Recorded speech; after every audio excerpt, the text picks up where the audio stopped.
अक्टूबर में होने वाले विधानसभा चुनाव से पहले हरियाणा की राजनीति में हलचल है। इस बीच हरियाणा के पूर्व सीएम और नेता प्रतिपक्ष भूपेंद्र सिंह हुड्डा ने कांग्रेस की मजबूत दावेदारी की ओर इशारा करते हुए बड़ा बयान दिया है।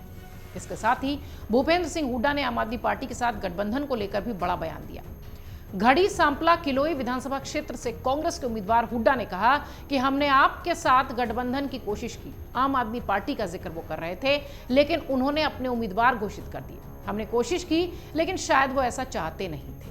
आप भी सुनिए आम आदमी पार्टी से गठबंधन को लेकर भूपेंद्र सिंह हुड्डा अपने बयान में क्या कुछ कह रहे हैं। हमने तो प्रयास किया, वो तो उन्होंने अपने उम्मीदवार घोषित कर दिए। मैं बता दूं, हमने तो उनसे प्रयास किया, लेकिन शायद वो नहीं लड़ना। भूपेंद्र सिंह हुड्डा ने अपने बयान में यह भी कहा कि उनकी प्राथमिकता हमेशा जनता की सेवा रही है। उन्होंने कहा कि हमें आशीर्वाद लोग देते आए हैं और हम उनकी सेवा करना चाहते हैं। हमारा कर्तव्य है, जनसेवा ही वो भावना है जिसके लिए मैं और मेरा परिवार राजनीति में आए थे।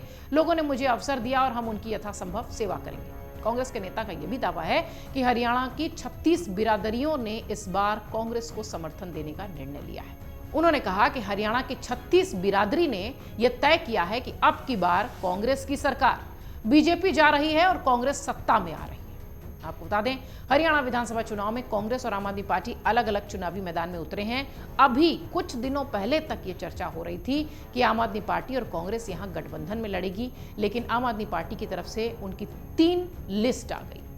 मनचाही सीटें पाने के लिए दबाव बनाने में नाकाम रहने पर आम आदमी पार्टी का हरियाणा विधानसभा चुनाव में कांग्रेस के साथ गठबंधन नहीं हो सका, ये चर्चा हुई और उसने 20 घंटे में अपने 29 उम्मीदवारों की सूची जारी कर दी।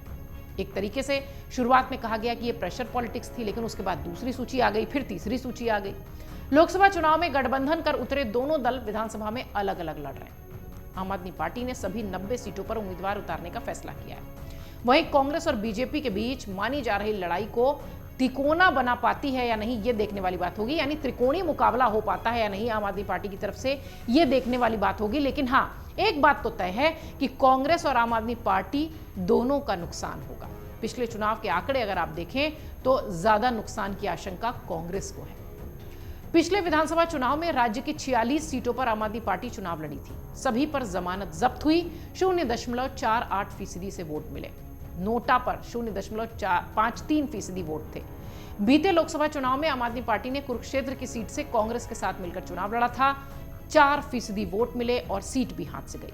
विधानसभा चुनाव में 10% वोट शेयर हुए और पार्टी का समीकरण तो बिगड़ा ही, साथ ही आम आदमी पार्टी ने विधानसभा चुनाव के लिए पिछले 1 साल से जो कड़ी मेहनत की थी, वो भी अब ऐसा लगता है कि वो कांग्रेस का खेल बिगाड़ती हुई दिखाई पड़ेगी।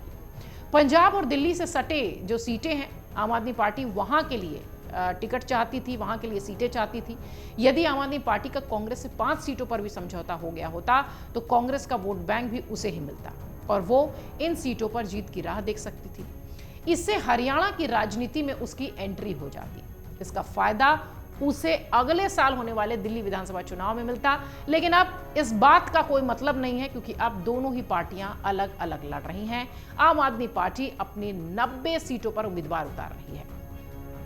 यह तो बात हो गई आम आदमी पार्टी की। अब समझिए कि जब आम आदमी पार्टी अपने 90 सीटों पर उम्मीदवार उतारेगी तो इसका कांग्रेस को कैसे नुकसान होगा।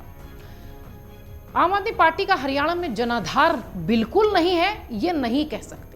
हर विधानसभा सीट पर उसके पक्ष में मतदाता हैं। ये वोट इसलिए भी मायने रखते हैं क्योंकि पिछले विधानसभा चुनाव में करीब 25 सीटें ऐसी थीं जहां जीत हार का अंतर मात्र 600 से 4000 के आसपास वोट का था। बीजेपी के खिलाफ पड़ने वाला वोट गठबंधन होने पर एक जगह पड़ सकता है, मगर इसमें भी बिखराव होगा और इसका नुकसान उठाना पड़ेगा कांग्रेस पार्टी को। कांग्रेस के लिए यह स्थिति उस समय ज्यादा गंभीर हो जाएगी जब कांग्रेस के बागी आम आदमी पार्टी से या निर्दलीय चुनाव लड़ते दिखाई पड़ेंगे। इससे कांग्रेस का वोट बैंक भी कम होगा, जनाधार भी कम होगा। यदि दिल्ली के मुख्यमंत्री केजरीवाल जेल से बाहर आ गए चुनाव से पहले, तो आम आदमी पार्टी के प्रति माहौल बनाने में वो कामयाब भी हो सकते हैं। इससे भी कांग्रेस को ज्यादा नुकसान होगा। केजरीवाल की जमानत पर फैसला फिलहाल अभी सुरक्षित रखा गया है। कांग्रेस अब तक हरियाणा में कभी भी गठबंधन में नहीं लड़ी है। आज तक उसने गठबंधन नहीं किया है। इससे पहले आम आदमी पार्टी और कांग्रेस ने लोकसभा चुनाव इंडी गठबंधन के तहत लड़ा था, आप सब जानते हैं। हरियाणा में आम आदमी पार्टी को कुरुक्षेत्र की लोकसभा सीट दी गई थी। सुशील गुप्ता बीजेपी से नवीन जिंदल जो थे उनके सामने थे और सुशील गुप्ता हार गए थे। हरियाणा में सत्तारूढ़ बीजेपी के साथ कांग्रेस को भी कड़ी चुनौती का सामना करना पड़ रहा है। ये कहना कोई बड़ी बात नहीं होगी, क्योंकि अगर आम आदमी पार्टी भले न जीते, अगर 90 उम्मीदवार अपने उतार रही है, तो निश्चित तौर पर कांग्रेस को तो नुकसान होगा ही, आम आदमी पार्टी को भी नुकसान उठाना पड़ सकता है। और जब दोनों विपक्षी नुकसान उठाते रहेंगे तो आप समझदार हैं कि फायदा किसे होगा। अगर आप ये वीडियो YouTube पर देख रहे हैं तो हमारे चैनल को सब्सक्राइब करें और बेल आइकन को दबाना ना भूलें। अगर आप Facebook पर ये वीडियो देख रहे हैं तो हमारे पेज को लाइक करें।